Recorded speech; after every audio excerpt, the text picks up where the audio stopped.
봅시다. 일단 첫 시간 우리 집합과 명제에서 집합 단원인데요. 집합이라는 거 아예 처음 들어보지. 그지? 좋아요. 일단 집합이라는 거의 정의는 뭐예요? 어떤 기준에 따라 대상을 분명하게 정할 수 있을 때 그 대상들의 모임을 집합이라고 합니다. 이거 읽어봤을 때 이거 이해가 되나요? 잘 안 되죠? 그죠? 집합은, 이게 집합을 이제 영어로 하면은, 집합은 영어로 그냥 set이에요. 세트. 많이 들어봤죠? 맥도날드, 세트. 그죠? 그러니까 집합이라고 하는 건 맥도날드 세트라는 이렇게 하나의 이렇게 뭔가 하나의 뭉탱이 이런 느낌이 집합입니다라고 생각할 수 있고요. 그 세트 안에 뭐가 들어가 있어요? 맥도날드니까 뭐 빅맥이 있었나 봐. 빅맥 세트였어. 빅맥. 그다음에 여기 콜라가 있었어요. 그다음에 감튀가 있었어. 여기는 얘를 하나의 세트로 이렇게 해서 팔죠. 그죠? 이걸 가지고 뭐라고 부릅니다? 집합이라고 부릅니다. 그런데 여기는 이 빅맥이라는 거나 여기는 콜라라는 거나 여기는 감자라는 건 서로 구분도 되고요. 그다음에 명확하게 그 대상을 정확하게 내가 딱 정할 수 있죠. 그죠? 그래서 얘네들이 분명하게 똑 떨어지는 그런 상황이 됐을 때 요런 애들을 가지고 집합이라고 하고요.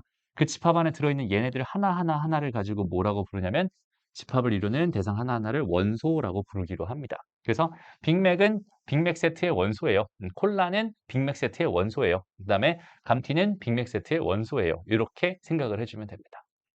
어렵지 않죠? 여기서 그러니까 예를 들어서 이런 거 보자. 문제에서 이런 거 봐봐.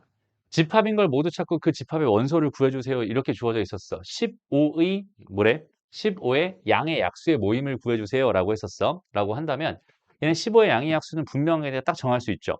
그럼 얘는 1과 3과 5와 15가 있을 겁니다. 그러니까 여기는 얘네들이 다 뭐예요? 집합의 원소입니다. 라고 생각할 수 있고요. 대신에 큰 정수의 모임입니다. 이렇게 줬으면은 이건 되게 모호하지, 표현 자체가. 그러니까 어디까지 잘라가지고 큰 거다라고 정의한 적이 없기 때문에 여긴 얘는 집합이라고 할 수 없는 거야. 그 대상이 명확해. 50에 가까운 자연수도 마찬가지죠. 어디까지 가까운 거냐? 정의하기 나름입니다. 그죠? 근데 정의가 안 돼 있으니까 여긴 얘는 집합이 아니야. 그 다음에 여기는 2차 방정식의 해 모임이라고 했어. 여기 2차 방정식의 해는 마이너스 1과 2가 될 테니까 마이너스 2와 1을 다시 마이너스 1과 2를 원소로 갖는 집합입니다. 라고 생각할 수 있다는 뜻입니다. 그리고 여기서 하나만 생각을 해보자. 그 대상들이 명확하게 구분이 돼야 되기 때문에 예를 들어서 봐봐. x-1에다가 얘를 제곱한 결과가 0이에요 라는 이 2차 방정식의 해는 1이잖아요. 그죠? 그럼 여기는 얘 해의 개수는 몇 개인가요? 한 개인가요? 두 개인가요? 저 1을 보통 우리가 중근이라고 하죠. 그랬을 때 봐봐. 이게 x-1과 x-2가 있었다면 얘가 x-1이 0이거나 x-2가 0입니다가 되면서 x가 1이거나 x가 2가 됩니다가 되는 게 2차 방정식의 해가 나오는 원리잖아. 근데 여기는 얘는 x-1에다가 x-1은 0이다의 뜻이었으니까 여기서 1이라는 근이 나오고 여기서 1이라는 근이 나오기 때문에 얘는 실제로 근을 몇 개 가지고 있는 거냐면 두 개 가지고 있는 거야. 그래서 얘를 1이라는 중근을 갖는다라고 표현을 하거든. 그러면 여기 있는 이 방정식의 해집합입니다라고 하면 해집합은 1과 2예요. 이렇게 쓰는 게 괜찮아요. 근데 여기 있는 이 방정식의 해집합은 1과 1입니다. 이렇게 써버리면 얘랑 얘가 더 이상 구분이 돼요? 안 돼요? 안 되죠. 그렇기 때문에 여기 있는 얘는 중복되는 게 생긴다면 하나로만 딱 쓰기로 집합에서는 약속을 해버려. 그래서 우리가 얘는 하나의 근을 갖는다라고 얘기를 하게 된 거야. 그때부터. 원래는 두 개의 근을 갖는 게 맞죠. 근데 얘는 하나의 근을 갖게 된다. 이렇게 생각할 수 있습니다. 어쨌든 집합 안에 들어가 있는 것끼리는 다 구분이 돼야 되기 때문에 중복된 게 들어가면 안 됩니다. 라고 생각할 수 있고요. 그 다음에 또 집합 안에 들어가 있는 것 중에서 요건 이제 표현하면서 다시 좀 얘기를 할게요. 다시 봐봐. 원소는 집합을 이루고 있는 대상 하나하나를 원소라고 했고요. 집합과 원소의 관계는 A라고 하는 게 집합 A의 원소라면 A는 집합 A에 속한다라고 말을 하면서 여기는 얘를 기호로 이렇게 나타내기로 하는데 원소라고 하는 거 영어로 뭐라고 해요? 맞아요. 엘리먼트라고 하죠. 그러니까 거기에 있는 이 알파벳 E를 따와서 여기는 이 부분을 지워버린 이렇게 되어 있는 삼직창을 원소 기호로 사용하는 거야. 그래서 A라고 하는 녀석이 A라는 집합에 들어가 있어요 라는 의미로 이렇게 사용을 하고요. B라는 녀석은 A라는 원소에 들어가 있지 않아요 라는 의미로 이렇게 표현을 합니다. 그래서 여기 A라는 집합이 이렇게 있다고 생각했을 때 여기 A가 쏙 들어가 있고 B가 여기 바깥에 있었어 라고 한다면 A는 A에 속한다, B는 A에 속하지 않는다 이런 식으로 표현을 하는 거예요. 어렵지 않죠? 오케이? 그 이야기였고요. 다음, 그래서 이제 집합을 표현하는 방법이 있는데 그러니까 집합이라고 하는 게 뭔지는 대충 알겠는데 거기는 걔를 어떻게 표현할까 이게 좀 궁금하잖아, 그지? 집합을 표현하는 방법은 총 몇 가지가 있냐면 세 가지가 있어. 그중에 선생님이 간접적으로 지금 두 개는 보여줬어. 일단은 집합을 표현하는 방법은 이렇게 중괄호를 씁니다. 중괄호. 중괄호를 이렇게 씁니다. 그래서 여기 원소들을 하나씩 나열해가지고 띵띵띵띵 써줘. 걔를 컴마들로 이어서 이렇게 써주는 게 집합의 표현 방법이야. 예를 들어서 A라는 집합이 1과 2와 3과 4가 있었어요. 라고 생각한다면 이렇게 표현합니다. 어렵지 않죠? 그리고 얘를 벤 다이어그램. 다이어그램이라는 게 그냥 그림이잖아. 그지? 벤이라는 사람이 만들었나 봐. 그래서 집합을 표현하는 방법에서 그냥 동그라미를 하나 싹 그려주고요. 그다음 1과 2와 3과 4를 아무 데나 이렇게 쓱쓱 써줍니다. 그럼 얘는 집합 여기에 1과 2와 3과 4가 들어있는 집합이군요. 라는 뜻이 되고 그거 있는 걔 이름을 붙여주기 위해서 여기 좀 이렇게 띄워주고 여기다 A라는 이런 표현으로 이렇게 쓴 거. 요거를 가지고 뭐라고 불러? 벤 다이어그램이다. 라고 불러요.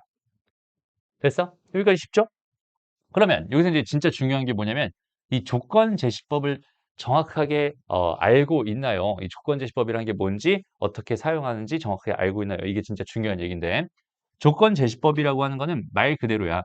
집합에 속하는 모든 원소들이 갖는 공통된 성질을 얘 안에 조건으로 제시해서 나타내는 방법이다라고 되어 있어요. 여기다 간단하게 써준다면 A라는 집합이 있는데요. 거기 있는 걔는요.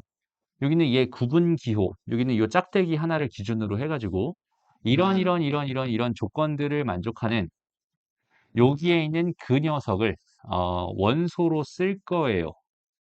라는 의미의 식입니다. 방법이야. 그러니까 이게 무슨 말이냐면 봐봐. 여기다 똑같은 상황을 한번 해볼게요. 지금 나는 1, 2, 3, 4를 표현하고 싶었어. 라고 했을 때 나는 x들을 원소로 가져갈 거야. 근데 그 x라고 하는 애가 누구냐면 x는 4 이하의 자연수야. 이렇게 써주면 x는 4 이하의 자연수인 그걸 만족하는 그 x를 원소로 쓰겠어요 라는 뜻이 되는 거기 때문에 얘는 1, 2, 3, 4를 나타냅니다 라고 생각할 수 있어요. 이해되나요? 그랬을 때 여기는 요거를 가지고 얘를 짝대기 바라고 이렇게 읽어요. 오케이? 그래서 보통 여기는 x라고 쓰긴 하는데 무조건 x가 들어가는 게 아니라 뭐가 들어갈지는 몰라. 그리고 여기는 어떤 x에 대한 조건이 어떻게 들어갑니다. 라고 생각할 수 있어요. 그래서 이런 구조를 가지고 있는 표현 방법을 우리는 조건 제시법이라고 해요. 그래서 지금 첫 번째는 이 조건 제시법을 정확하게 한번 써보자. 이게 첫 번째 포인트가 됐으면 좋겠어. 그래서 지금 봐봐. A라는 집합을 예를 들어서 1과 2와 3과 5라고 한번 생각해 볼게요. 여기는 얘를 B라고 하죠. B라는 집합이 이렇게 돼 있어요. 그럼 얘 벤 다이어그램을 표현하면 얘가 B겠구만. 1, 2, 3, 4, 5 이렇게 되겠구나 라고 생각할 수 있고 여기는 얘를 나는 지금부터 뭘로 쓸 거냐면 조건 제시법으로 쓸 건데 오케이? 조건 제시법으로 쓸 거야. 그러면은 진주가 한번 써보자. 뭐라고 쓸래? 바꿀게. 이렇게 바꾸자.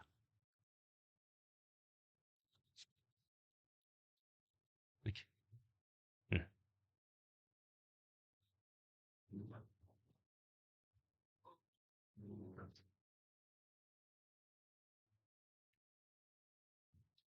아무렇게나 말해도 돼. 얘를 원소로 갖다 쓸 거고, 여기 있는 얘는 얘에 대한 설명을 해주면 되는 거야. 오케이? 그럼 여기 있는 얘는 뭘로 쓸래 먼저? 그냥 x라고 써봐. 이거 됐다. 그다음에 여기는 이제 x에 대한 설명을 할 거거든. 뭐라고 할 거야? x는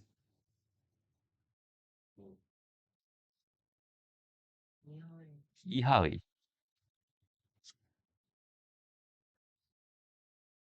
짝수. 좋습니다. 이렇게 쓰면 표현 되겠죠. 이렇게 써도 괜찮아. 봐봐. 얘를 그냥 애시당초 EX로 놔버리는 거야. 그냥. 그 다음에 X에 대한 설명을 하는데 X는 5 이하의 자연수야. 이렇게 표현해도 그러면 5 이하의 자연수인 x니까 얘가 될 수 있는 건 1 아니면 2 아니면 3 아니면 4 아니면 5가 되겠죠. 그럼 거기는 걔가 1이었을 때는 요 녀석이 2가 되니까 얘는 2를 원소로 가질 거고요. 그다음에 2를 집어넣으면 4가 되니까 4를 원소로 가질 거고 이런 식으로 해서 얘네들을 원소로 가질 수밖에 없겠구나. 이렇게 생각할 수 있습니다. 오케이? C라는 집합이 있어요. 여기는 이 집합을 내가 뭐라고 할 거냐면 2와 3과 5와 7과 11이라고 할 거야. 자, C를 지금부터 조건 제시법으로 한번 만들어 보세요.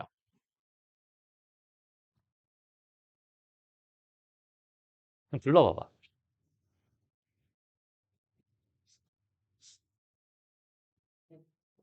음, 바, X바,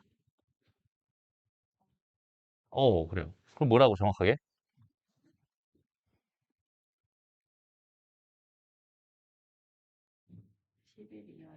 오케이. X는 10일 이하의 소수입니다. 이런 식으로 표현해도 괜찮겠죠.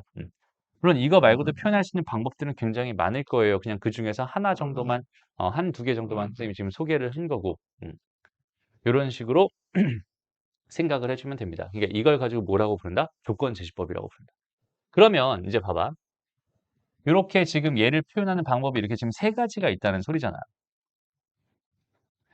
그 왜 하나도 아니고 두 개도 아니고 세 가지나 주면서 집합을 표현하라고 했을까? 그러니까 하나만 써봤더니 뭔가 불편한 게 있었던 거고 얘만 쓰자니 또 얘도 불편한 거고 얘만 쓰자니 또 얘도 불편한 것 같아. 각각 서로 상호 보완적으로 뭔가는 편하고 뭔가는 불편하겠지. 그죠? 뭐가 편하고 그러니까 얘의 장점은 뭘까? 를 먼저 생각해봐. 얘의 장점. 얘의 장점은 너무나 직관적이죠. 얘는 지금 요 중괄호 안에 들어있는 네 개의 원소를 갖는 집합이군요. 라는 게 너무나 뚜렷하게 보여요. 그죠? 얘도 마찬가지죠. 얘도 1, 2, 3, 4라는 원소를 갖는 집합이군요. 그러니까 이거나 사실 되게 비슷하죠. 얘는 그냥 그림으로 그린 거고 여긴 얘는 그냥 펼쳐서 그냥 써준 것 뿐이니까 되게 비슷한 느낌이야. 여기는 얘랑 얘가 되게 너무나 좋고 편한데 왜 이런 애를 만들어서 여기 있는 얘 때문에 우리가 고생을 해야 될까? 굳이 편하지도 않잖아. 그치? 왜 이런 애를 만들어서 불편하게 생각을 할까라는 이야기인데 집합에는 유한집합이라는 게 있고 무한집합이라는 게 있어요. 유한집합이라고 하는 건 말 그대로 원소가 유한개인 집합을 유한집합이라고 하고요. 무한집합이라고 하는 건 원소가 무수히 많은 집합을 무한집합이라고 합니다. 예를 들어서 자연수 전체의 집합이에요 라고 말하면 자연수는 개 많죠. 그죠? 그러니까 자연수 모든 것들을 봤어. 자연수의 집합을 n이라고 합시다. 보이는 게를 원소나열법으로 써주세요. 그럼 나는 1부터 2, 3, 4 해서 어디까지 써야 돼? 몰라. 계속 써야 돼. 그죠? 그러니까 그냥 이렇게 땡땡땡해서 그냥 치워버리는 경우도 많지만 지금 이렇게 쓰는 것보다는 그냥 우리 수학적으로 x바 해서 x는 차예요. 이렇게 쓰는 게 훨씬 더 어때? 편하겠죠. 그지? 그러니까 무한집합이나 뭔가 이렇게 원소나열법으로 쓰기 너무 많은 이런 상황이 됐을 때 조건제시법이 빛을 발하는 순간입니다. 라고 생각할 수 있고 얘를 배워놓음으로써 이제 얘에 대한 생각을 할 수 있어요. 그런데 우리가 어차피 배우는 수체계 중에서 지금 배우는 수체계 끝판왕은 독소수지만 부등식이나 이런 곳에서 함수나 이런 곳에서의 끝판왕은 실수거든 여전히. 그러니까 실수 전체의 집합에서 우리가 뭔가를 다루고 있기 때문에 애시당초 여기는 얘네들이 아니라 그냥 실수 전체 집합이 다 들어가 있는 상황이라면 너무나 어때? 많잖아, 그지? 너무나 많잖아. 그러니까 여기는 얘를 그냥 실수로만 싹 바꿔버려서 아 얘가 실수군요. 그냥 이렇게만 쓰면 되니까 훨씬 더 어때요? 편합니다. 무슨 말인지 알겠죠? 그러니까 조건 제시법이라고 하는 건 조건 제시법만의 편함이 있어요. 여기까지 괜찮아? 그래서 저기는 저 세 가지가 집합을 표현하는 방법이고요. 집합을 표현하는 방법은 다시 말해서 세 가지밖에 없다는 뜻이니까 내가 뭔가 집합을 표현하고 싶다면 난 이 세 가지 방법 중에 하나를 선택해서 표현할 거야. 로 생각해 주면 좋겠어. 이해됩니다? 예를 들어서 수직선이 이렇게 있어요. 여기는 얘가 3이었습니다. 여기는 얘가 5였어요. 여기서부터 여기까지 이만큼에 들어가 있는 이 모든 숫자들을 나는 원소로 갖는 집합을 표현하고 싶었어요. 라고 생각을 한다면 얘는 어떻게 표현하면 될까? 중괄호 하고요. x바 하고요. x는 3보다 크거나 같고 5보다 작아요로 표현하면 되겠죠.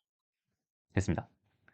그러니까 이걸 원소로 하는 집합을 표현하고 싶었으니까 단순하게 그냥 x는 3 이상 4, 5 미만이에요. 그냥 요렇게 쓰는 게 아니라 정확하게 x라고 하는 거는 x를 원소로 쓸 건데 x라고 하는 건 3에서 5 사이고 3은 들어갈 거야를 만족하는 x 값을 원소로 써줄 거야라는 이 조건 제시법이라는 그 방법을 정확하게 일단 인지하고 있어야 됩니다. 그리고 또 집합이라고 하는 거는 어, 집합에 들어갈 수 있는 게 뭐가 있을까를 생각해 봐. 집합 안에 들어갈 수 있는, 그러니까 집합의 원소로 들어갈 수 있는 게 뭐가 있을까를 생각해 본다면 일단은 다 들어갈 수 있어. 몽땅 다 들어갈 수 있어. 오케이? 이게 무슨 말이냐면 집합이라고 하는 거 안에, 그러니까 집합이라고 하는 거 안에 숫자도 들어갈 수 있지 당연히. 문자도 들어갈 수 있어요. 그다음에 또 뭐도 들어갈 수 있냐면 순서상 같은 것도 들어갈 수 있어. 1,2 같은 것도 들어갈 수 있어. 그리고 여기 진주가 들어갈 수도 있어요. 사람도 들어갈 수 있고요. 그 다음에 여기에는 집합 자체가 들어갈 수도 있어. 됐어? 그러니까 집합 안에는 집합이 들어갈 수도 있는 거야. 어? 별게 다 들어가죠. 그러니까 뭔가를 담기 위한 그릇인데 얘를 완전 만능으로 만들어 놨어요. 그러니까 모든 걸 다 담을 수 있는 그릇입니다. 라고 생각하면 되고요. 아까 얘기하려다 말았던 게 뭐였냐면 이렇게 되어 있는 이 표현은 1과 2를 원소로 갖는 집합입니다. 라는 표현이잖아. 근데 여기서 2와 1을 원소로 갖는 집합입니다. 이렇게 돼 있을 때 이거 두 개는 같아요. 그리고 순서상에서는 1,2, 그다음 2,1은 완전히 다른 애죠. 왜? 순서까지 신경 써서 한 쌍을 만들 거예요라는 뜻이 순서상이었으니까 당연히 순서도 중요했던 거야. 근데 집합의 원소들은 그냥 아무거나 막 뿌려서 집어넣어 주면 되는데 굳이 이렇게 쓰기보다는 그냥 이렇게 쓰죠. 그냥 작은 순서대로 작은 것부터 큰 것까지 그리고 순서대로 그냥 씁니다라고 생각합니다. 알겠죠? 저거는 같은 겁니다. 좋습니다. 그래서 다시 유한집합과 무한집합이 있어요까지 얘기를 했고요. 그다음에 공집합은 공자는 빌공자를 쓰거든. 그러니까 비어 있어요. 이런 뜻이야. 그러니까 집합 중에는 요렇게 써봤는데 여기 뭔가 들어가 있어야 되는데 아무것도 안 들어가 있는 이런 집합이 있어. 얘를 벤 다이어그램으로 표현하면 어떻게 되겠어? 이렇게 동그라미 이렇게 있겠지. 근데 이건 그냥 동그라미처럼 보이잖아, 그지? 그래서 여기 안에 아무것도 없어요라는 뜻으로 이렇게 그냥 그어버려. 해서 만들어진 기호가 요렇게 만들어진 기호거든. 여기는 얘가 공집합을 의미합니다. 오케이? 요걸 가지고 우리는 공집합이라고 해요. 이게 다 있어요. 오케이? 근데 여기서 하나 좀 그럼 생각해 볼 만한 게 뭐냐면 공집합도 집합일까?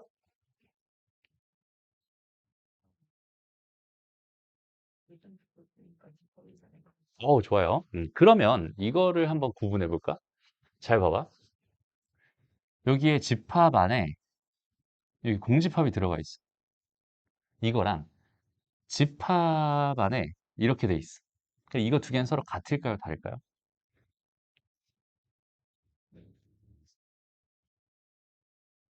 그러니까 우리가 집합을 그냥 뭐라고 생각하면 참 좋냐면 하나의 주머니라고 생각해. 뭔가를 담을 수 있는 주머니야. 근데 주머니에 지금 아무것도 없어. 오케이? 그걸 가지고 공집합이라고 했잖아. 그럼 여기 있는 얘의 의미는 뭐냐면 어떤 주머니에다가 아무것도 안 담겨 있는 주머니를 집어넣은 거야. 다시 어떤 주머니에다가 아무것도 안 담겨 있는 주머니를 집어넣어. 그러니까 비닐봉지가 하나 있는데 그 안에 빈 비닐봉지가 하나 더 들어가 있는 느낌이 요 느낌입니다라고 생각하면 돼요. 근데 여기는 얘는 뭐야? 말 그대로 그냥 비닐봉지 안에 아무것도 없는 상황. 그러니까 비닐봉지라고 하는 것도 하나의 또 뭐니까 집합이기 때문에 거기는 걔가 있잖아 있기는 그지? 얘가 들어가 있는 거. 얘는 지금 원소가 몇 개야? 한 개야. 얘는 원소가 몇 개야? 빵 개야. 이렇게 생각하면 돼. 그래서 여기는 얘랑 똑같은 거는 뭐야? 이렇게 된 거야. 그러니까 요게 공집합이라고 했잖아. 그러니까 집합 안에 공집합이 들어가 있는 형태입니다. 이렇게 생각할 수 있어요. 이해돼요? 오케이? 좋습니다. 그래서 우리가 보통 이제 유한 집합의 개수다라고 해서 다시 이거부터 해야지. 원소가 하나도 없는 집합을 공집합이라고 하면 이것을 기호로 이렇게 나타냅니다. 여기는 얘랑 똑같은 건 뭐라고요? 그냥 이렇게 돼 있는 요 녀석이다라고 생각할 수 있고요. 자, 유한 집합의 원소의 개수라고 해서 집합 A가 유한 집합일 때 원소의 개수를 기호로 이렇게 나타냅니다. 라고 생각하면 되는데, 봐봐. 예를 들어서 A라는 집합이요. 여기 1과 2와 3을 원소로 가는 집합이었어요. 라고 생각했을 때 우리가 보통 함수 하면 F 어쩌고 이렇게 되잖아. 여기다가 뭔가를 이렇게 집어넣지.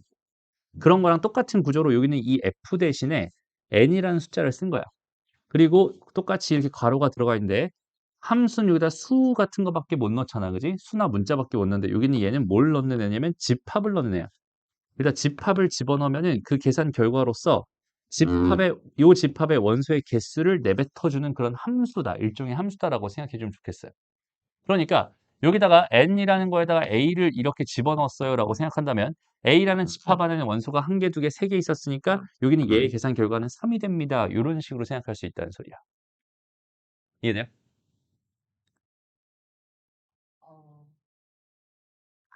다시 얘가 의미하는 게 뭐라고? 여기는 얘는 이 집합의 원소의 개수를 환산해 줄 거야. 오케이? 여기다 집어넣은 집합의 원소의 개수를 환산해 주는 역할을 하는 녀석입니다라고 생각할 수 있기 때문에 n이라는 곳에다 a를 집어넣었어요라고 한다면 a의 원소의 개수가 궁금한 거거든. a의 원소의 개수는 몇 개? 3개이기 때문에 얘는 3입니다라는 결과가 나오게 돼요. 예를 들어서 n 해가지고 여기다 집합을 그대로 넣어보자. 5, 7, 8, 9가 있었어요. 이렇게 돼 있었어. 라고 한다면 얘는 4가 되는 겁니다. 원소의 개수니까요. 됐죠? 만약에 여기다 공집합을 집어넣었어 라고 한다면 공집합은 원소의 개수가 몇 개다? 1개다. 얘는 빵이 됩니다. 그럼 여기다가 만약에 요렇게 해가지고 요렇게 넣었어요 라고 생각한다면 얘는 1개다. 이렇게 생각할 수 있게. 그죠? 얘는 공집합을 원소로 하는 집합이니까. 여기까지 됐어? 오케이? 그래서 지금부터 좀 한번 읽어보, 읽기만 잘해도 사실 되거든, 여기는. 자, 막, 어,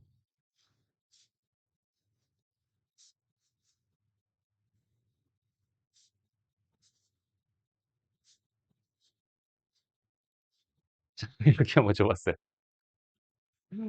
지금 진주 선생님이 괴롭히려고 이렇게 하는 게 아니라, 정확하게 제대로 읽어낼 수 있을까라는 생각입니다. 일단 첫 번째, 잘 봐봐.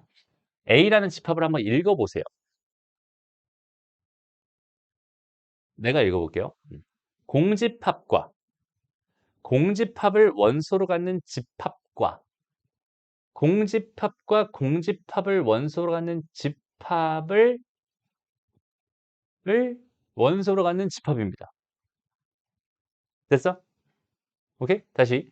공집합과 공집합을 원소로 갖는 집합과 공집합을 원소로 갖는 집합을 원소로 갖는 집합입니다. 됐어? 자, 그럼 얘는 원소의 개수가 몇 개일까요?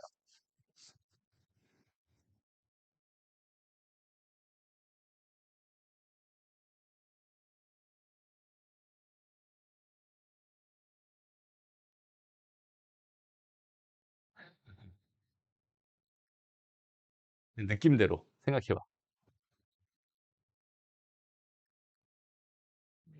4개? 이유는?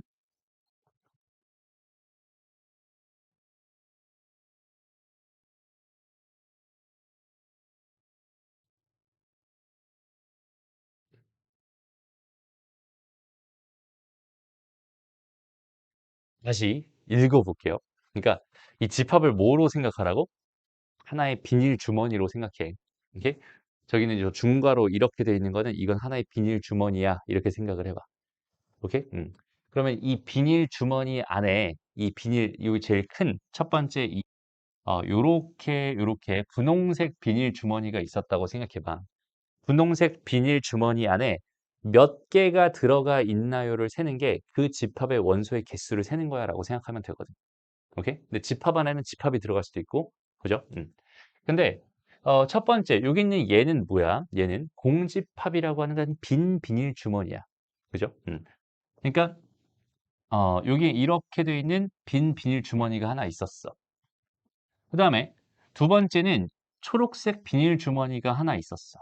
근데 그 안에는 빈 비닐 주머니가 하나 더 들어있어. 오케이? 그리고 세 번째는 어, 주황색 비닐 주머니가 있었어. 근데 그 안에는 빈 비닐 주머니와 그 다음에 또 뭐야? 빈 비닐 주머니를 담고 있는 비닐 주머니가 또 있었던 거야. 무슨 말인지 알겠어? 그러면 이 A라는 집합 안에 이 분홍색 비닐 주머니 안에는 총 몇 개의 원소가 있을까요?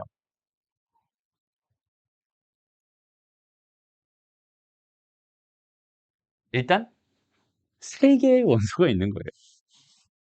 이거 하나랑, 그러니까 이거 하나랑 이거 하나랑 이거 하나 이렇게 총 세 개의 뭐가 있다고? 원소가 들어있는. 근데 그 원소가 하나의 집합이었던 것뿐이고 원소가 하나의 집합이었던 것뿐이고 원소가 하나의 공집합이었던 것뿐이야. 오케이? 어쨌든 여기 있는 얘는 세 개의 원소를 가져. 이게 원소 1, 원소 2, 원소 3. 원소 1을 뭐라고 불러? 공집합. 원소 2는 공집합을 원소로 갖는 집합. 얘는 공집합과 공집합을 원소로 갖는 집합을 원소로 갖는 집합. 이해되죠? 됐어? 그러니까 A를 읽을 땐 뭐라고 읽으라고? 공집합과 공집합을 원소로 갖는 집합과 공집합과 공집합을 원소로 갖는 집합을 원소로 갖는 집합을 원소로 갖는 집합입니다. 라고 읽어주면 되는 거예요. 이해됩니다? 오케이?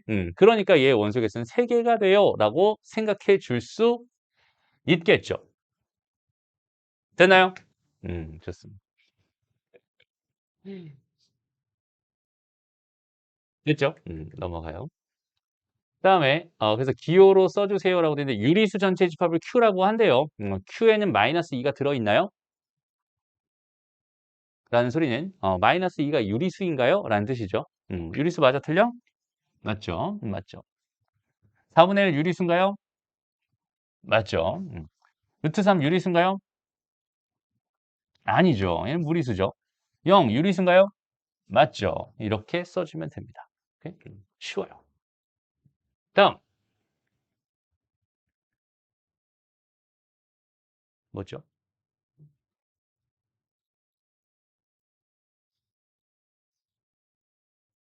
음, 뭐지? 맛이 갔나요? 자, 다음 보자. 10 이하의 소수의 집합을 A라고 했을 때 A를 다음 방법으로 나타내 주세요. 원소날법으로 나타내 주세요. 진주 불러보세요. 2, 3, 5, 7. 좋습니다. 이렇게 되겠죠? 다음 조건제시법으로 나타내 주세요. X바 X는 이라고 써요. 얘에 대한 설명이니까 X는 이라고 꼭 써줘야 되고 X는 10 이하의 소수입니다. 이렇게 써주면 되겠죠. 벤 다이어그램. 그렇지. 이렇게 표현하면 걔가 되는 겁니다. 라고 생각할 수 있어. 됐죠? 넘어가고요. 그 다음에 4번. 아래 집합에 대해서 답 있는 대로 골라주세요. A라는 집합은 저렇게 돼 있고요. B라는 집합 저렇게 돼 있고 C라는 집합, D라는 집합이 있어요. 자, 여기서 쟤네들 다 지금 뭐야 조건제시법으로 주어져 있잖아. 저기는 쟤를 전부 다 원소나열법으로 바꿀 수 있는 건 다 원소나열법으로 바꿔봤으면 좋겠어. 그럼 A라는 건 뭐로 바꿀 수 있겠어? 1, 2, 3, 6 좋아요. B라는 집합은 뭐가 되겠어요? 9, 18, 27, 댕댕댕댕댕 계속 가겠죠. 그럼 C라는 집합은 뭐가 되겠지? 2와 3과 4 밖에 없네. 그다음에 D라는 집합은 뭐가 될까요? 아무것도 없었어가 됩니다. 그죠? 그래서 유한집합 얘랑 얘랑 얘 유한집합이고요. 무한집합 얘가 무한집합이고요. 공집합은 얘가 공집합입니다. 이런 식으로 생각할 수 있어요. 됐죠? 그 다음에 5번. 집합 A에 대해서 NA를 구해주세요. 원소의 개수를 구해주세요. 라고 되어 있네. 몇 개일까요?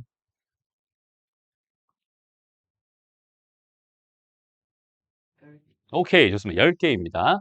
그다음에 2번 문제.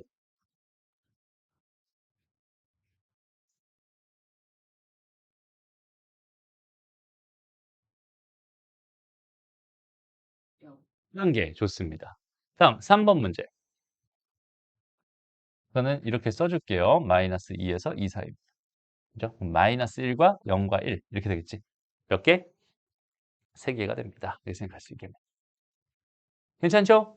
오케이? 그래서 여기까지 워밍업을 한번 해봤고 개념 가지고 워밍업을 해봤고 이제 필수 예제로 한번 돌아가 볼게. 일단 잠깐 쉬었다 갈게요.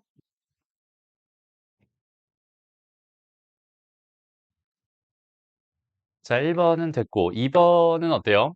2번. 30 이하의 5의 양의 배수를 A라고 했을 때 다음 중 옳지 않은 것은 이라고 돼 있네요. 뭐 답은 딱 그냥 3번은 보인다, 그지? 넘어가고. 확인 체크 괜찮을 것 같고. 자, 집합 표현 방법입니다. 원소날법으로 나타낸 것은 조건제시법으로, 조건제시법으로 나타낸 것은 원소날법으로 바꿔주세요. 요거는 지금 잠깐 시간 줄 테니까 빠르게 한번 해봅시다. 이제 이 집합을 하다 보면은 이제 여러 가지 상식적인 문제에 좀 부딪혀가지고 헷갈릴 수 있어요. 그러니까 예를 들어서 5는 3으로 나눈 나머지가 몇이죠? 2죠. 뭐 예를 들어서 7은 3으로 나눈 나머지가 몇이죠? 1이죠. 이런 거 괜찮잖아, 그지? 근데 2는 3으로 나눈 나머지가 몇일까요? 이렇게 하면은 이게 이제 막 되게 헷갈려요. 3으로 나눈 나머지 몇일까요? 몇일까? 얘도 2거든. 그러니까 3으로 나눈 나머지. 그러니까 우리가 나누기를 이게 왜 헷갈리냐면 이 나누기라고 하는 게 이게 좀 재밌어요. 나누기라는 게 좀 재밌어요. 이게 왜 재밌냐면 봐봐. 이게 우리가 최초로 배운 수는 자연수잖아. 그지? 그 자연수라고 했을 때 우리가 연산, 더하기나 빼기나 곱하기나 나누기라는 연산을 했을 때 자연수에다가 자연수를 더하면 그 결과는 무조건 자연수지 라는 확정을 할 수 있잖아. 자연수에다 자연수를 곱하면 무조건 자연수지 라고 생각할 수 있잖아. 근데 자연수 빼기 자연수를 했을 때 자연수인가요? 는 아니지. 그지? 음의 값이 나올 수도 있잖아. 그다음에 자연수 나누기 자연수를 했을 때 자연수인가요? 라고 했을 때 그것도 아니지. 유리수가 될 수도 있잖아. 그래서 자연수라는 애 입장에서 봤을 때 더하기나 곱하기 같은 애들은 괜찮아. 자연수 입장에서 모든 걸 다 할 수 있어 라고 생각할 수 있는데 여기는 얘에서 확장을 시켜서 여기다 0과 이제 음의 정수를 확장시켜서 우리가 정수라고 하는 걸 만들어 놨을 때는 여전히 뭐까지는 되냐면 빼기까지는 돼요. 추가적으로 빼기라는 것까지 추가적으로 정수 빼기 정수는 정수예요. 정수 더하기 정수는 정수고 정수 곱하기 정수는 정수고 정수 빼기 정수는 정수입니다. 근데 여전히 뭐가 안 돼? 나누기는 안 되죠. 그래서 여기에서 이제 분수라고 하는 개념을 떠올려서 이렇게 해서 얘를 유리수라고 부를 텐데 이제 유리수부터는 뭐가 되는 거야? 나누기가 되는 거야. 그죠? 유리수 나누기 유리수는 무조건 유리수예요라고 확정해 줄 수 있겠죠. 그러니까 이렇게 수의 연산의 입장에서 바라봤을 때 이 나누기라고 하는 건 유리수 입장까지 가야 비로소 닫혀 있다라는 말을 할 수 있거든. 그러니까 유리수 나누기 유리수가 유리수예요라는 생각을 할 수 있어. 그래서 봐봐. 우리가 분명히 그런데 정수까지만 배워놓고도 정수의 나눗셈을 했었거든. 하기는 했었거든. 그지 않니? 유리수 입장에서의 나눗셈이랑 느낌이 완전히 많이 다르긴 했었는데, 하긴 했었어. 어떻게 했었는지 기억나죠? 예를 들어서 7이라는 수가 있어요. 거기 있는 걔를 뭐 해줄 거예요? 뭐 예를 들어 3으로 나눠줄 거예요. 라고 생각을 해봐. 그러면 여기 있는 얘가 어떻게 진행이 됐었냐면 여기가 7이 되고 여기가 3이 되면서 2가 되고 6이 되니까 빼면 1이 되니까 나머지는 1입니다. 이렇게 생각했었지. 그러니까 정수 입장에서의 나눗셈을 생각했을 때는 몫이 생기고 나머지가 생기는 이런 상황이라서 결과적으로 우리가 뭐라고 썼었냐면 7 곱하기 다시 7은 뭘로 나눴어? 3으로 나눴어. 몫이 2가 되고 나머지가 1이 됩니다. 해서 여기 있는 얘를 뭐라고 불렀었냐면 몫이라고 불렀었어. 그 다음에 여기 있는 얘를 나머지라고 불렀었어. 그런데 얘가 유리수 입장으로 가게 된다면 유리수 입장에서 7 나누기 3을 해주세요라는 건 얘는 결과적으로 그냥 등호를 써버려서 3분의 7입니다 라고 이렇게 생각을 하잖아. 그럼 얘를 쪼개버리면 얘는 사실 2 더하기 뭐가 되는 거냐면 3분의 1이 됩니다. 이렇게 생각할 수 있거든. 그죠? 이렇게 생각할 수 있어요. 그러면 얘랑 얘는 도대체 무슨 차이길래 이렇게 구분이 돼 있나 라고 생각할 수 있는데 쉽게 말하면 이런 거야. 나한테 피자가 7판이 있어. 라고 생각해 봐. 근데 나는 몇 명한테 나눠주고 싶냐면 3명한테 나눠주고 싶었다. 라고 생각해 봐. 그러면 내가 한 판씩 한 판씩 한 판씩 나눠주면은 어때? 난 아직 4판이 있고 각자 한 판씩 가지고 있겠지. 그럼 네 판이 있으니까 세 명한테 한 번 더 나눠줄 수 있잖아. 그래서 한 판씩 더 나눠주게 되면은 각자 두 판씩 가지고 있지. 나한테는 지금 한 판이 있어. 그럼 이 상태에서 너희한테 내가 뭐 할 수 없어? 더 이상 나눠줄 수 없어요. 왜? 쪼갤 수 없거든. 그지? 그래서 여기는 얘를 나머지라고 부르는 거고, 여긴 얘를 각자가 가진 몫이라고 부르는 거야. 세 명 각자가 가지고 있는 게 두 판씩 가지고 있고, 얘는 더 이상 나눌 수 없어서 뭐라고? 나머지라고 부르는 거야. 됐어? 그럼 봐봐. 지금 이 입장에서 저희는 저 생각을 해본다면 나는 지금 2라고 하는 걸 뭘로 나누고 싶어? 5로 나누고 싶어. 나는 피자가 두 판밖에 없거든? 근데 다섯 명한테 뭐 하고 싶어? 나눠주고 싶었던 거야. 그러면 나눠줄 수 있나요? 없죠. 그러니까 5를 기준으로 나눠주고 싶었는데 각자의 몫은 몇 개가 되는 거야? 빵 개가 되는 거야 라고 생각할 수 있고 그 자체로 그냥 두 개가 남아있겠지. 아무도 못 가져가고. 그렇기 때문에 2를 5로 나눈 나머지는 2입니다 라고 이야기를 하는 거예요. 그런데 이게 유리수에서 나눗셈이라고 하는 유리수라고 하는 건 뭐가 포함된 수라고 했어? 분수가 포함된 수라고 했잖아. 분수라고 하는 건 뭐야? 수를 뭐 하겠다? 쪼개겠다는 소리가 되거든. 그러니까 수가 원래 처음 나왔을 때는 한 개, 두 개, 세 개를 세기 위한 도구였는데 여긴 얘를 나누기를 내가 열심히 잘 하려다 보니까 나누기까지 하려다 보니까 수 자체가 쪼개질 필요가 있었던 거야. 그러니까 1이라는 수를 세 등분해 가지고 하나의 3분의 1, 3분의 1, 3분의 1이라고 생각할 수 있잖아. 그러니까 여기 있는 얘에서 이 남은 하나를 이제는 봐봐. 7 곱하기 3, 다시 7은 3 곱하기 2라고 하고 이 남은 1이라고 하는 거를 몇 개로? 3분의 1로 쪼개버리면 세 조각을 만들 수 있잖아. 그러면 여기는 얘를 내가 각자 나눠주게 되면은 각자 2 더하기 3분의 1씩 나눠갈 수 있겠다. 그러면 여기는 얘가 뭐가 되는 거야? 몫이 되는 거고 이때부터는 뭐가 생길 수가 없어? 나머지가 생길 수 없죠. 오케이? 그래서 유리수의 나눗셈을 할 때는 그 계산 결과를 뭐라고? 얘는 나눴을 때 몫이라고 그냥 규정을 해 버렸고요. 나머지는 어차피 있을 수가 없으니까 신경 쓸 필요가 없어요라고 해서 얘의 계산 결과는 얘가 됩니다라고 우리가 이렇게 이야기를 하는 거야. 그러니까 정수의 나누기에서는 반드시 꼭 나머지가 생기는 건 아니겠지만 나머지가 생길 수 있기 때문에 여기 얘는 이렇게 표현하기로 했던 거고 여기 있는 얘는 나머지가 생길 일이 없으니까 그냥 목만 써주면 되겠다. 몫을 이렇게 써주자라는 의미에서 생긴 게 유리수의 나눗셈. 그래서 이런 표현들을 봤을 때 좀 헷갈릴 만한 게 뭐야? 2는 3으로 나눈 나머지가 궁금해요라고 했을 때 2보다 3이 더 크잖아요. 그죠? 그러니까 뭐 나눌 수 없으니까 이게 나머지가 뭐야? 없어요라고 그냥 생각할 수도 있고. 그죠? 되게 다양한 대답들이 나오긴 하는데 2라고 하는 걸 3으로 나누고 싶었다면은 나눠줄 게 하나도 없었으니 2는 내가 그대로 남아있는 상황이 될 거야라고 생각해서 2를 3으로 나눈 나머지는 여전히 2가 됩니다. 이런 식으로 생각할 수 있어. 그러니까 여기는 이 4번 같은 경우 3으로 나누었을 때 나머지가 1인 자연수라고 하면은 일단은 우리가 제일 먼저 떠올리는 건 4겠죠. 그래서 4는 3으로 나누면 1이 남겠지라고 생각해서 4라고 먼저 쓸 텐데 그거보다 먼저 써야 되는 건 당연히 1이었던 거야. 1은 3으로 나눴을 때 나머지가 1일 수밖에 없겠지.가 됩니다. 이해돼요?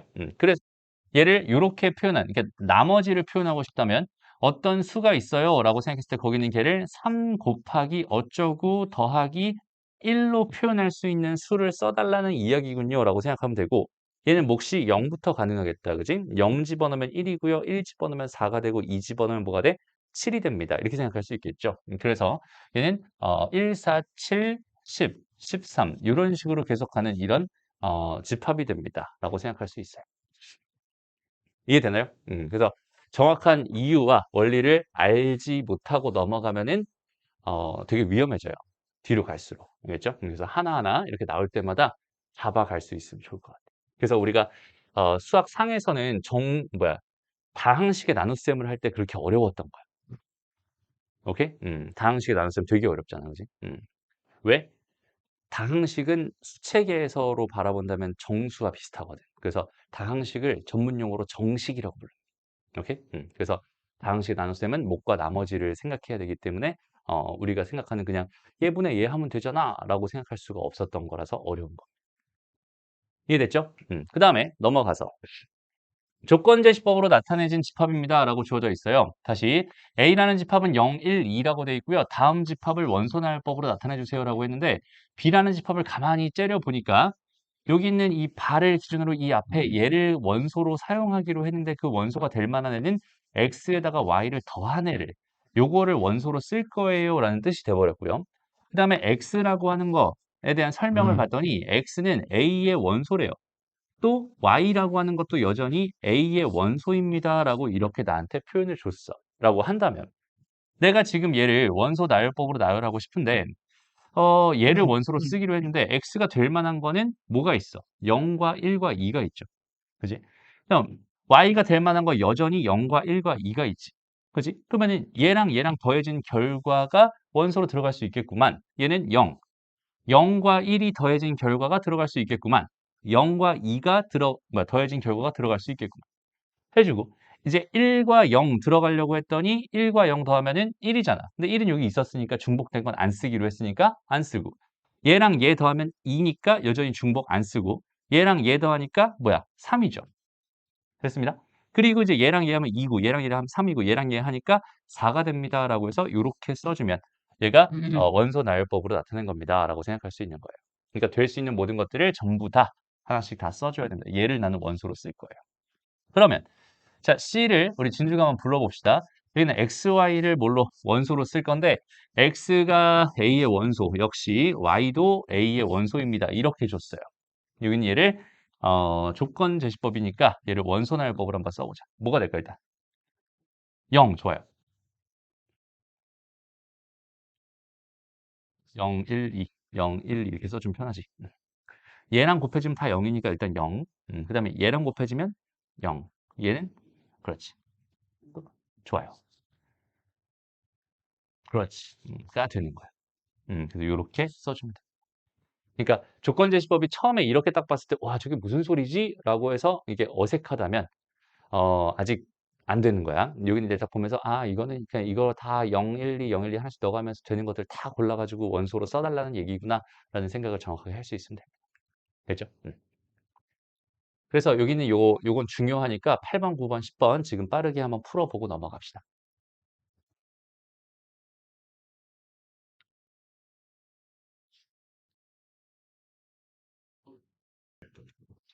좋아요. 넘어갑니다. 그 다음에 유한집합, 무한집합 구분하는 건 당연히 할 수 있을 것 같고요. 그 다음에 원소의 개수 생각하는 건데 천천히 한번 보자. 얘가 0을 원소로 하는 집합이니까 얘는 원소의 개수는 한 개겠죠. 그죠? 여기는 얘는 공집합과 3 두 개를 원소로 가지니까 얘는 두 개가 됩니다라고 생각할 수 있고요. 얘는 0과 1과 2를 원소로 하는 집합의 개수니까 3개가 될 거고 1과 2를 원소로 가는 집합이니까 2개가 될 거야. 3 빼기 2니까 1. 답은 3번입니다. 자, 보자. 얘는 원소의 개수가 한 개죠? 얘는 NA는 1입니다. 그다음에 N 얘도 1입니다. 두 개는 같아야 맞는 거고요. 여기 있는 얘는 0을 원소로 한 집합이니까 한 개가 되고 얘는 원소가 없으니까 빵개가 되고 얘는 공집합을 원소로 가지니까 한 개가 되고 얘는 0과 1을 원소로 가지니까 두 개가 됩니다. 이해되지? 오케이? 그렇게 생각해 주면 된다. 자, 그래서 여기까지 하면은 일단 기본적으로 첫 번째 거 얘기는 다 끝났고요. 이게 집합이 뭔지 그거에 대한 이야기는 다 끝났고 여기서 실력업 요 문제만 한번 풀어봅시다. 같이 한번 해보자. 이거는 같이 해주는 게 좋을 것 같아. 일단 첫 번째, 공집합이 아닌 집합 A가 자연수를 원소로 갖는다라고 정보를 줬고요. 다음 조건을 만족하는 A의 개수를 구해주세요 라고 하고 있어요. 집합 A의 개수를 구해주세요. 사실 이거는 어려워요. 잘 봐봐. 일단은 어떻게 생각할 수 있을까? 자연수를 원소로 가져야 되는 상황이거든, 지금. 자연수만 원소로 가질 수 있는데, A가 원소라면 A분의 81도 원소가 될 수밖에 없다고 했어. 그러면 얘도 여전히 뭐여야 되는 거야? 자연수여야 되는 거야. 왜냐면 A의 원소였기 때문에. 그럼 얘가 자연수이려면 가능한 A 값은 뭐밖에 없어? 여기 있는 얘의 81의 약수밖에 없어. 얘는 1 아니면 3 아니면 9 아니면 27 아니면 81밖에 없다는 소리가 되겠지. 그죠? 그래서 넣을 수 있는 A 값은 이렇게 5개밖에 없었어, 사실은. 그러면 봐봐. 만약에 1이라는 거를 A가 원소로 갖게 된다면 1분의 81이니까 81은 같이 따라다녀야 되죠. 그러니까 요거 두 개는 묶여 있어요라고 생각할 수 있고요. 그 다음에 3을 원소로 갖게 돼버리면 27을 같이 원소로 가져야 돼. 3 넣으면 27이니까. 그 다음에 9를 집어넣으면은 9가 나오니까 9를 집어넣으면 9가 나오니까 9는 그냥 혼자 다녀도 괜찮을 것 같고 27을 넣으면은 다시 27을 넣으면 다시 3이 되니까 27을 넣으면 3이 되니까 괜찮고 81을 넣으면 1이 되니까 또 이거잖아요. 그지? 그러니까 나는 A의 맥시멈을 한번 찍어봤어. 제일 많이 집어넣었을 때 여기까지 들어갈 수 있겠구나라고 생각해 줄 수 있어요. 그런데 얘네들은 통째로 들어가도 되고 사실 안 들어가도 괜찮잖아. 여기는 얘네들도 들어가도 되고 안 들어가도 괜찮잖아. 얘네들도 여전히 들어가도 되고 안 들어가도 괜찮겠죠. 라고 한다면 얘네들이 들어가거나 말거나 하는 경우에서 두 가지랑 얘네들이 들어가거나 말거나 하는 경우에서 두 가지랑 얘네들이 들어가거나 말거나 하는 경우에서 두 가지가 곱해지면서 여기는 얘는 총 8가지의 경우의 수를 만들어줄 수 있어요 라고 생각할 수 있거든. 오케이? 그런데 얘도 안 들어가고 얘도 안 들어가고 얘도 안 들어가는 게 그 8가지에 포함되는 거니까 공집합은 아니라고 했으니까 그 한 가지를 빼버리면 얘는 7개가 됩니다라고 생각해 줄 수 있는 거. 이거 이해돼요? 오케이, 좋습니다. 넘어가고요. 이제 두 번째 이야기는 집합 사이의 포함 관계에 대한 이야기입니다. 이제 뭘 볼 거냐면 집합과 원소의 관계를 봤다면 이제부터는 집합과 집합 사이의 관계를 좀 보려고 하는 거야. 오케이? 그래서 부분집합이라고 하는 거에 대한 얘기 먼저 시작을 할 건데 봐봐. 두 집합 A, B에 대해서 A의 모든 원소가 B에 속할 때, 즉 뭐라고 돼 있어요? X가 A의 원소이면 X는 B의 원소입니다를 만족하는 상황이다 라고 생각했을 때 우리 뭐라고 하겠다? A를 부분집합이라고 하겠다. 그리고 기호로는 이렇게 나타내기로 하겠다 라고 하고 있습니다. 이해되니? 잘 모르겠지 일단은. 그러니까 이런 느낌이야. 여기 A라는 집합이 있어요. 여기에 지금 1과 2와 두 개가 있어. B라는 집합이 있는데 여긴 얘가 1과 2와 3 있었고 C라는 집합이 있는데 여긴 얘가 1과 3과 4와 이렇게 있었다라고 한번 생각을 해보자. 그러면 나는 지금 누구와 A와 B의 관계를 좀 생각해 보고 싶은데 A에 있는 원소가 B에 있죠. A에 있는 원소가 B에 있죠.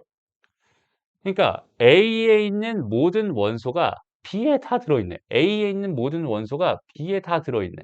이런 상황이 됐을 때 A가 B의 부분집합입니다로 표현하기로 하는 거야. 그러니까 지금 보면은 요만큼만 딱 잘라서 보면 거기는 걔가 A가 되는 거잖아. 그러니까 전체 B라는 집합의 부분집합이다라는 의미가 되는 거지. 이해됐어요? 그래서 이렇게 되어 있는 이런 상황 다시 X가 A의 원소라면 X는 꼭 B의 원소여야 해요. 그러니까 A에 있는 거는 B에 있어야 됩니다.를 말하는 겁니다. 라고 생각할 수 있고 거기는 걔를 이렇게 표현하기로 합니다. 이해되죠? 오케이? 좋습니다. 그래서 여기는 요 기호, 아까 배웠던 요 기호와 여기는 요 기호를 구분해 줄 수 있어야 되는데 여기는 요 기호는 아까 뭐라고 했어? 엘리먼트라고 했죠. 그러니까 얘는 애시당초 여기는 얘가 원소가 들어가야 되고 여기엔 집합이 들어가야 돼. 그래서 이 기호는 원소와 집합의 관계를 나타내는 엘리먼트라는 약자의 기호입니다라고 생각할 수 있고요. 여기 있는 이 기호는 지금 말했듯이 집합과 집합의 포함 관계를 나타내기 때문에 여기 있는 얘는 contain이라는 단어를 써서 포함한다라는 단어를 써서 여기는 이 C라고 하는 거에 약자로서 들어가 있는 거야. 그러니까 얘는 이렇게 생긴 거에 하나는 짝대기가 있는 거고 하나는 없는 거야라고 하는 게 아니라 얘는 알파벳 E였던 거고 얘는 알파벳 C였던 거야. 이렇게 생각해 주는 게 더 정확해. 알겠죠? 그래서 얘는 집합과 원소의 관계, 집합과 집합의 관계를 나타내는 요 기호, 요 두 가지 기호는 정확하게 알아줄 필요가 있는데 우리 부분 집합에 대해서 조금만 더 얘기를 해보자면 지금 이렇게 두 개의 집합이 있었을 때 그거를 내가 하나의 벤 다이어그램으로 그리고 싶어요 라고 생각을 한다면 내가 여기다가 이렇게 해서 B를 그렸어 라고 생각해봐. 그럼 여기에는 1과 2와 3이 들어가야 되지. 그지? 근데 1과 2는 얘가 포함하고 있잖아. 그러니까 내가 1과 2와 3이 이렇게 포함되어 있을 때 요거 두 개를 이렇게 해서 A라고 이렇게 해버리면 지금 B 안에 A가 들어가 있고 A 안에 1, 2가 들어가 있고 B에 또 B에만 3이 들어가 있는 이 상황은 A에 1, 2, B에는 1, 2, 3이 들어있는 상황이라고 생각할 수 있겠네. 그래서 우리가 지금 이렇게 주어져 있는 이런 상황일 때, 이런 상황일 때는 벤 다이어그램을 어떻게 나타내냐? 얘는 B 안에 A가 쏙 들어가 있어요. 이런 식으로 나타냅니다. 오케이? 됐고요. 그 다음에 두 번째, 이제 A와 C의 관계를 생각해 보세요. A에 있는 원소 1은 여기 들어가 있지만 여기 A에 들어있는 2라는 원소는 여기 들어가 있지 않기 때문에 여기서는 A라고 하는 거에 얘는 C라는 거에 아예 들어가 있지 않아요 라고 해서 이렇게 표기합니다. 오케이? 포함 관계가 없어요. A는 B의 C의 부분집합이 아닙니다. 이렇게 이야기를 해요. 그래서 다시 집합 A가 집합 B의 부분집합이 아닐 때는 기호로 이렇게 나타냅니다. 라고 생각할 수 있고요. 부분집합일 땐 기호로 이렇게 나타냅니다. 라고 생각할 수 있고요. 벤 다이어그램상으로는 이런 그림을 나타내고 있네요. 됐죠? 그다음 부분집합의 성질이라고 해서 요 세 개, 두 개, 총 두 개죠. 이렇게 돼 있는. 요거는 꼭 기억해 주세요. 봐봐. 요 표현. 이거 되게 이거 두 개 되게 이상할 거야. 그러니까 어쨌든 집합 B 안에 요렇게 A가 들어가 있으면 그지? A는 B의 부분집합입니다라고 말할 수 있잖아. 근데 여기에 1과 2와 3이 다 들어가 있고 여기는 아무것도 없었어라고 생각을 한다면 B도 1과 2와 3이고 A도 1과 2와 3이지. 그지? 그럼 두 개는 같잖아. 실제로 두 개 같긴 하지만 여전히 이 포함 관계라고 말을 해도 괜찮지. 이해돼요? 그러니까 이 벤 다이어그램상으로 그릴 수 있잖아. 그리고 정의상으로 봤을 때 여기에 지금 이렇게 3이 있었다는 소리가 되니까 얘의 원소는 여기 들어가 있고 얘의 원소 여기 들어가 있고 얘의 원소는 여기 들어가 있으니까 이건 부분집합의 정의상 A는 B의 부분집합입니다라고 말할 수 있어요. 그렇다는 얘기는 뭐냐면 모든 집합은 자기 자신의 부분집합이 됩니다. 다시 모든 집합은 자기 자신의 부분집합이 됩니다. A는 A의 부분집합입니다라고 말하는 게 가능하다는 얘기고 가능한 것뿐만 아니라 얘가 맞아요. A는 A의 부분집합입니다. 그다음에 또한 동시에 얘가 이렇게 B라는 집합이 있었는데 그 안에 A가 이렇게 있긴 했었어. 근데 여기에만 1, 2, 3이 있었을 수도 있잖아. 그럼 A는 아무것도 없지.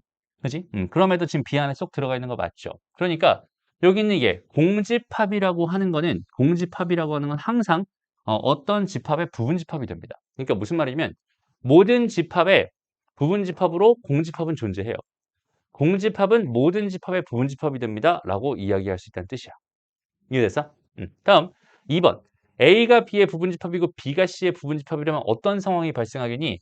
여기가 A였는데 거기는 걔를 B가 포함하고 있을 거고 B를 C가 전체 포함하고 있는 상황이 됩니다라고 생각할 수 있잖아. 그러면 C 안에 A가 쏙 들어가 있는 것도 맞으니까 A는 C의 부분집합이 됩니다라고 생각할 수 있다는 뜻이 됩니다. 여기까지 됐어요? 오케이? 좋습니다. 그래서 이렇게 딱 주어져 있는 이 상황을 우리는 부분집합이라고 이야기를 하고요. 그 다음에 이제 또 하고 싶은 이야기가 뭐냐면 읽는 법을 좀 알려줄게요. 다시 A, B 지금 이렇게 주어져 있을 때 어, A를 주어로 말하면 A는 B의 부분 집합입니다로 읽으면 됩니다. 오케이? 1번. 그 다음에 얘를 B를 주어로 말하고 싶었어, 만약에. 얘는 B를 주어로 말하고 싶었어 라고 한다면 B는 A를 포함해요 라고 읽어요. 이렇게 읽습니다. 오케이? 그러니까 1번 읽을 때 제일 많이 잘못 읽는데 A가 B에 포함된다. 이렇게 읽는 경우도 많은데 A는 B의 부분집합이다 라고 읽는 게 바른 표기고요. A는 B에 포함된다라고 말해도 사실 괜찮긴 하죠. 포함된다. 그죠? 근데 여기서는 이렇게 읽는 거를 좀 더 생각해 봤으면 좋겠어요. 됐나요? 오케이, 좋습니다. 다음, 서로 같은 집합이라는 거에 정의가 있는데요. 두 개의 집합이 서로 같았으면 좋겠어요. 뭐 수가 서로 같았으면 좋겠어요. 그냥 이렇게 3이면 3이다 이렇게 되는 거잖아. 근데 집합이라고 하는 건 원소들이 각각 있으니까 일단 첫 번째로 어때야겠어? 원소의 개수도 같아야 되고 그 원소가 각각 같았으면 같은 거야 라고 정의할 수 있겠죠. 근데 수학에서는 아쉽게도 같은 집합을 그렇게 정의하지 않고요. A가 B의 부분집합이며 또한 동시에 B가 A의 부분집합인 상황이 된다면 요거라면 뭐라고 하냐면 A는 B입니다라고 정의가 돼 있어요. 그러니까 왜 그런지 알겠죠? 지금 이렇게 돼 있는 상황이었다라고 한다면 지금 B가 안에 지금 A가 들어가 있어야 되는 상황인데 또한 동시에 A 안에 B가 들어가 있어야 되는 상황이거든. 그렇다는 얘기는 여기는 아무것도 없었어. 여기는 아무것도 없었어. 여기만 있는 상황이야. 그래야 서로 같아져야 여기는 얘가 가능해 라고 생각할 수 있겠죠. 그래서 A가 B의 부분집합이며 또한 동시에 B가 A의 부분집합이라면 A는 B가 됩니다. A는 서로 같다. 이게 집합의 상등입니다. 라고 생각할 수 있고요. 두 집합이 서로 같지 않을 때 얘는 기호로 A는 B와 다르다. 이렇게 이야기를 합니다. 오케이? 오늘은 이렇게 기호 정리, 용어 정리 이런 것들 많이 하는 날입니다. 됐죠? 다음 이제 진부분집합이다라는 또 용어가 있어요. 용어 정리 진짜 많죠. 근데 처음에 좀 많이 잘 기억해야 될 부분이 많아요. 자, 우리가 보통 A, B 이렇게 말을 하면은 A가 B의 부분집합이다라고 했었잖아. 근데 아까 상황을 잘 생각해봐. 여기가 B고 여기가 A다라고 생각했을 때 여기 밖에 아무것도 없는 상황이라면 실제로 여기는 얘를 부분이라고 말할 수 있을까? 는 아니죠. A랑 B랑 같아 버리는 거니까 부분이라고 말하기 좀 애매하잖아. 그래서 여기 있는 얘 중에서 A랑 B랑 같은 경우를 제외해 버리면 얘 중에서 A랑 B랑 같은 경우를 제외해 버린 이런 상황에 대해서 A를 가지고 뭐라고 부르냐면 A를 B의 찐 부분집합입니다. 진짜 부분집합입니다. 라고 이야기를 해요. 오케이? 그러니까 뭘 뺀 거야? 부분집합 중에서 자기 자신을 제외한 모든 부분집합을 가지고 진 부분집합이다라고 이야기를 하는 거예요. 됐습니다. 오케이? 좋아요. 넘어갑니다. 다음 마지막으로 부분집합의 개수에 대한 이야기까지 하고 오늘 마무리가 될 거야. 오케이? 자, 부분집합의 개수를 세우고 싶어요. 좀 어려운 주제긴 하거든. 근데 이거 처음 시작을 잘해놓으면 되게 편해져요. 일단 봐봐. 결론부터 얘기할게. A의 원소의 개수가 만약에 n개였어 라고 생각을 해보자. A의 원소의 개수가 n개였어 라고 한다면 A의 부분 집합의 개수는 2의 n제곱 개가 됩니다. 그러니까 결론이거든. 또 왜 저렇게 되는지. 또 진부분 집합의 개수는 거기서 하나 빼주면 되겠죠. 왜냐면 자기 자신은 빼달라고 했으니까. 그러니까 예를 들어서 A라고 하는 게 1과 2와 3이 있었어. 원소가 3개가 있었어. 그러면은 지금 한 대로 생각하면 얘 원소 개수는 3개이기 때문에 부분 집합의 개수는 2의 세제곱개니까 전체 몇 개가 돼야 돼? 8개가 돼야 돼. 실제 8개가 되는지 한번 봅시다. 얘 부분 집합을 하나씩 하나씩 다 써줄 거야. 어떻게 될까? 공집합부터. 됐어? 공집합은 모든 집합의 부분집합이라고 했으니까. 그 다음에 1만 원소로 가는 집합, 2만 원소로 가는 집합, 3만 원소로 가는 집합. 이게 하나짜리들.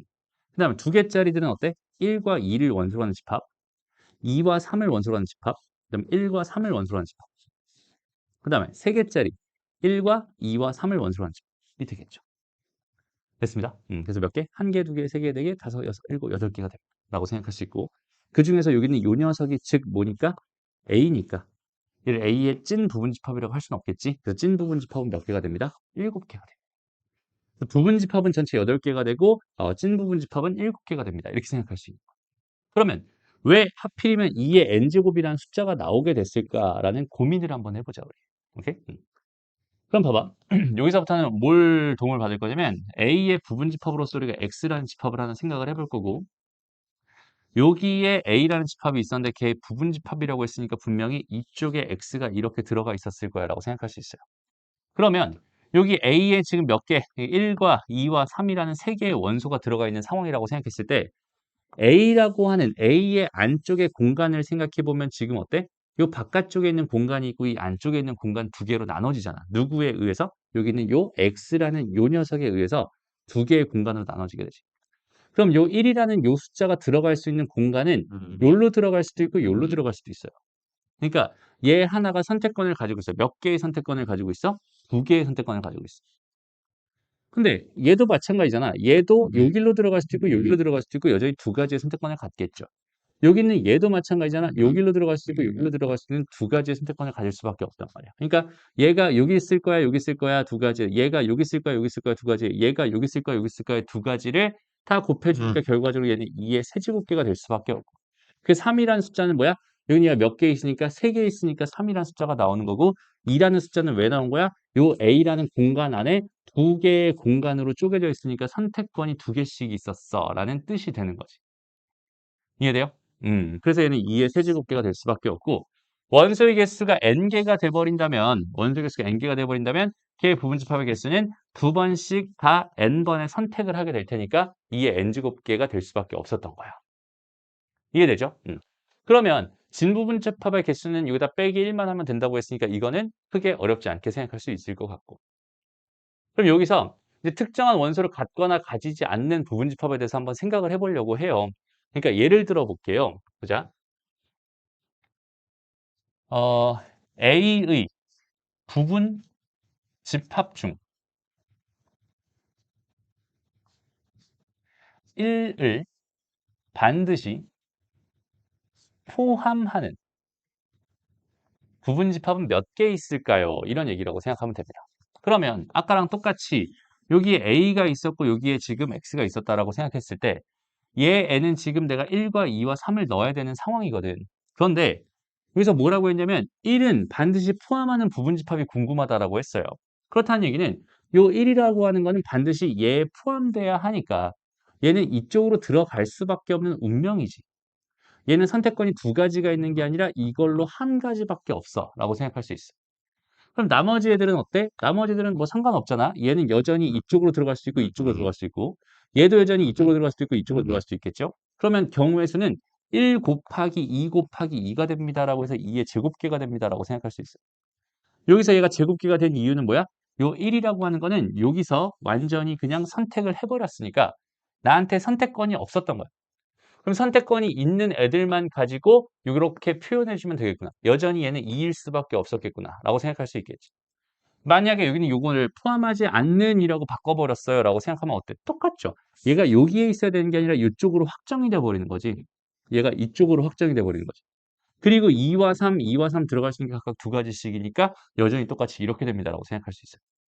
그러니까 만약에 여기가 1, 2, 3, 4, 5 이렇게 5개가 있었는데 1은 반드시 포함하고요. 그다음에 3은 반드시 포함하지 않게 하는 부분집합의 개수가 몇 개인가요? 라고 물어봤다면 얘는 1, 2, 3, 4, 5 5개 중에서 1은 반드시 여기다가 넣어달라는 얘기고 3은 반드시 여기다가 넣어달라는 얘기고 남은 하나, 둘, 세 개가 선택권들이 되니까 얘는 2의 세제곱계가 될 수밖에 없었겠구나라고 생각할 수 있겠죠. 그 이야기가 여기 있는 요 특정한 원소를 갖거나 갖지 않는 부분집합의 개수입니다. 집합 A의 원소 중에서 특정한 K개를 반드시 원소로 갖는 부분집합의 개수는 뭐가 되겠어? 선택권이 총 N개가 있었지만 그중에서 K개가 고정이 돼 버렸기 때문에 빠져. 그러니까 N-K개의 선택권만 있겠지. 그렇기 때문에 쟤는 저렇게 될 수밖에 없겠네. N-K 제곱이 될 수밖에 없습니다. 이해돼요? 오케이. 그 다음에 마찬가지잖아. 특정한 원소를 원소로 갖지 않는 부분집합의 개수는 여전히 선택권이 있어요? 없어요? 없죠. 그러니까 걔도 선택권에서 빠져버리면서 n-m가지가 될 수밖에 없습니다. 그 다음에 특정한 K개는 원소로 갖고 특정한 M개는 원소로 갖지 않는다면 걔네들 다 선택권에서 빠져버리게 될 테니까 그럼 얘는 2의 N 빼기 K 빼기 M개가 될 수밖에 없겠다. 쟤를 단순히 공식으로 생각하는 게 아니라 왜 저렇게 되는지 정확하게 우리가 생각해 줄 수 있으면 좋을 것 같아요. 알겠죠? 오케이? 그래서 부분집합 구하여라, 포함한 게 생각해라, 뭐 이런 얘기들은 지금 다 넘어가고 본 문제로 바로 가봅시다. 자, 여기 얘를 잠깐 읽어볼게요. 얘는 A라는 집합은요, 공집합과 1과 2와 1과 2를 원소로 하는 집합을 원소로 갖는 집합입니다. 됐죠? 그럼 원소의 개수 몇 개? 4개. 좋아요. 그죠? 그럼 잘 봐봐, 이제. 여기는 이 기호와 여기는 이 기호와 여기는 이 기호의 활용에 대해서 생각을 해볼 거야. 근데 이게 무슨 뜻이라고? 이 집합 안에는 이 원소가 들어가 있어요라는 뜻이기 때문에 내가 벤 다이어그램을 생각했을 때 이 집합 안에 이 원소가 그냥 그대로 이렇게 자리를 하나 차지하고 있으면 되죠. 아니면 얘를 내가 뭘로 표현했을 때 지금처럼 원소 나열로 표현이 되어 있을 때 이 집합을 이렇게 생각을 한다면 여기 안에 어딘가에 지금 요 녀석이 그대로 자리를 이렇게 차지하고 있으면 되지. 그지? 그러니까 첫 번째 요 기호를 가지고 생각을 해본다면 일단 첫 번째 요 기호가 이 녀석이 A라는 곳에 이렇게 들어가 있나요?를 말해봤을 때 얘는 맞는 복이에요 라고 생각할 수 있어요. 얘는 어때요? 1이라고 하는 걸 원소로 갖는 집합이에요. 얘는. 그지? 1이라는 원소로 갖는 집합 자체가 여기 있는 얘 원소로 들어가 있나요? 는 아니에요. 다시. 그러니까 얘는요. 그냥 1이에요. 얘는 어떤 봉투에 담긴 1입니다. 맞아요? 그러니까 봉투에 담긴 1과 비닐봉지에 담긴 1과 그 다음에 그냥 1과는 분명히 다르죠. 얘는 지금 집합 안에 1이 원소로 들어있어. 그러니까 얘는 1을 원소로 하는 집합을 의미하는 거고 그 집합이 A라는 집합 안에 쏙 들어가 있나요를 묻고 있는 거였어. 이해돼요? 그러니까 얘는 틀렸어. 답은 3번이 됩니다. 라고 생각할 수 있어. 그럼 얘는 어때요? 얘는 1과 2를 담고 있는 봉투가 A 안에 있나요? 이 뜻이잖아. 1과 2를 담고 있는 봉투가 들어있네요. 됐습니다. 그러니까 이건 맞는 거지. 그 다음 두 번째로 요 기호에 대해 생각을 해봤을 때 이거는 지금 집합과 집합, 집합과 집합에 대한 이야기라고 했잖아. 포항관계라고 했잖아. 그러면 얘는 어떻게 비교를 해줘야 될까?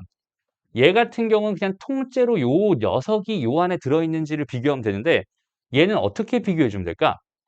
봉투를 끌어서 여기 봉투 안에 들어있는 내용물들을 하나씩 하나씩 확인해서 그 내용물들이 여기에 다 들어있는지를 확인하면 되겠지.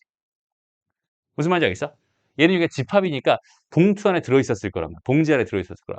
그 봉지 안에 있는 애를 하나씩 하나씩 끌어서 얘와 얘와 얘 이런 아이들이 요 봉투 안에 요렇게 들어가 있는지를 확인해 주세요라는 의미의 식이 된다라고 생각할 수 있어요. 그러니까 같은 듯 달라요, 되게. 그죠? 그러니까 봐봐. 여기는 요 표현을 보면은 얘는 A라는 집합이고 얘는 공집합을 원소로 한 집합이란 말이야. 그럼 얘랑 얘가 부분집합 관계에 있나요? 라는 이야기는 여기 있는 이 봉투 안에 들어있는 이 녀석 하나가 있는데 요 하나가 A라는 집합 안에 들어가 있나요?를 뜻하는 거기 때문에 맞는 보기가 되는 거예요. 무슨 말인지 알겠어? 오케이? 얘는 어때요? 얘는 1과 2를 원소로 하는 집합이 A의 부분집합인가요? 라고 생각했을 때 얘는 지금 1과 2를 포함하고 있는 게 두 개가 있단 말이야. 그러면 첫 번째, 여기는 얘네들 때문에 맞는 걸까? 아니면 얘네들 때문에 맞는 걸까?를 한번 골라봐봐. 이 보기는 1번 때문에 맞는 거야? 2번 때문에 맞는 거야? 1번 때문에 맞는 거죠. 왜? 여기 있는 얘는 이 통째로 비교하겠다는 얘기가 아니라 얘를 끌러가지고 그 안에 들어있는 1과 2가 A에 들어있나요를 확인해 주세요라는 뜻이 될 때.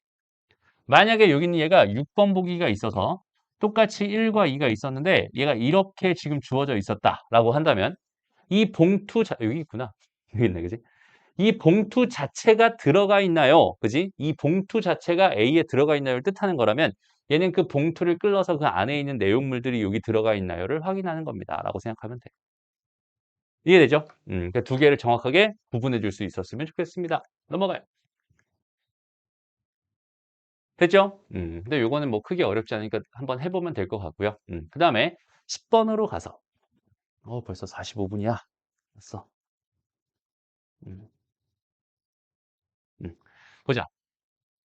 A라는 집합이 3, 4, 5, 6, 7을 원소로 갖는 집합이래. 그때 A의 부분 집합 중에서 5는 반드시 원소로 갖고 3과 6은 원소로 갖지 않는 집합의 부분 집합의 개수를 구해주세요라고 돼 있어요. 그럼 어떻게 하면 될까요? 일단은 A라는 집합 안에는 뭔가 부분 집합이 있다고 했는데 여기 3과 4와 5와 6과 7을 넣어야 되는데 3은 반드시 원소로 가지면 안 되고 6도 원소로 가지면 안 되고 5는 원소로 꼭 가져야 하니까 얘네들은 선택권을 다 잃어버렸죠. 그럼 남는 건 몇 개밖에 없으니 두 개밖에 없으니 얘는 2의 제곱계의 집합을 가질 수 있겠네요. 답은 4개가 됩니다. 라고 생각할 수 있어. 되니?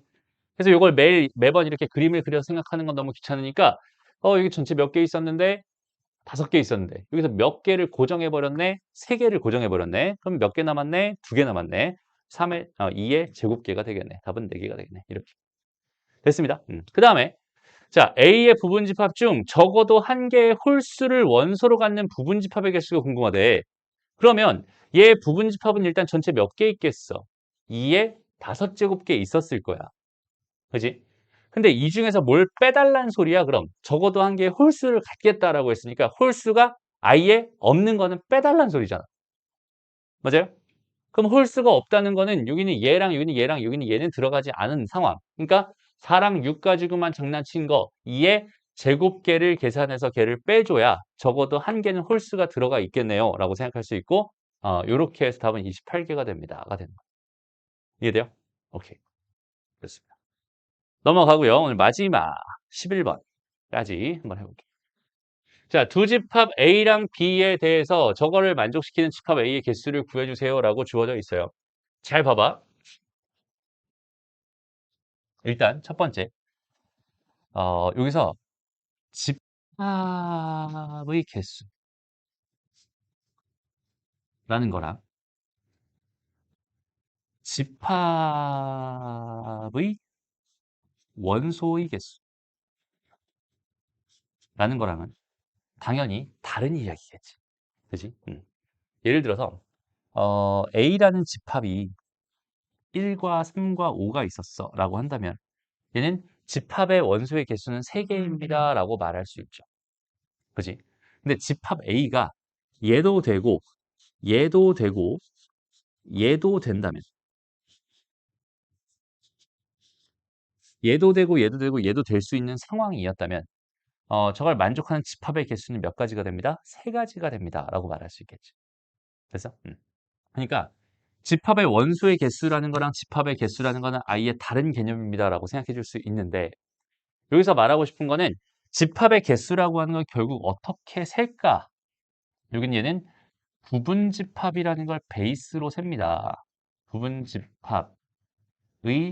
개수를 베이스로 셉니다 라고 생각해 주면 굉장히 좋아요. 오케이? 그러면 봐봐. 여기서 A 이렇게 돼서 X 이렇게 돼서 B가 있잖아. 근데 지금 여기서 지금 궁금한 건 뭐였어? 집합 X의 개수였죠. 그렇다면 내가 이렇게 지금 포항관계를 나타내는 두 개의 식이 있었을 때 요 1번 식이 있고 2번 식이 있다고 생각했을 때 1번 식에서 주어는 누구여야 돼? X여야 되지. 맞아? 당연히 X가 궁금하니까. 그럼 얘는 뭐라고 쓸 거야? X는 2와 4를 뭐 해야 된다? 포함해야 된다. 라고 쓸 수 있고요. 포함하는. 다음 두 번째. 요 2번, 여기는 요 식을 통해서 주어가 여전히 X였다면 X는 뭐라고 읽어야 돼? X는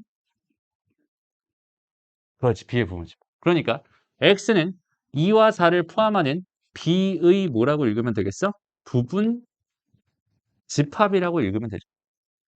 그거의 뭐가 궁금하다고? 개수가 궁금하다. 의 개수가 궁금하다로 해석할 수 있다는 소리야. 이해돼요? 그러니까 X는 2와 4는 포함해야 되는데 B의 부분 집합이야. B는 지금 1과 2와 3과 뭐야? 4와 6과 12가 있었는데 여기서 2와 4는 무조건 포함해야 된대. 그럼 남은 건 1개, 2개, 3개, 4개밖에 없잖아. 그지? 여기는 얘의 부분 집합의 개수는 2의 4제곱개인 뭐가 됩니다? 16개가 됩니다. 라고 생각할 수 있다. 이해되죠? 오케이? 이런 식으로 생각해 주시면 돼요. 그래서 이렇게 쭉쭉 한번 풀어보고 다음 시간 내일이죠. 내일까지 숙제가 어디까지냐면 여기까지야. 알겠죠? 여기까지 풀어보고 아마 이거는 질문일 것 같은데 어려워요 꽤. 어쨌든 질문인 문제도 풀어보고 질문 꼭 해보고요. 오케이? 그 다음에 다음 시간에 연산부터 다시 들어가면 될 것 같습니다. 오케이? 첫 시간 고생 많았어요.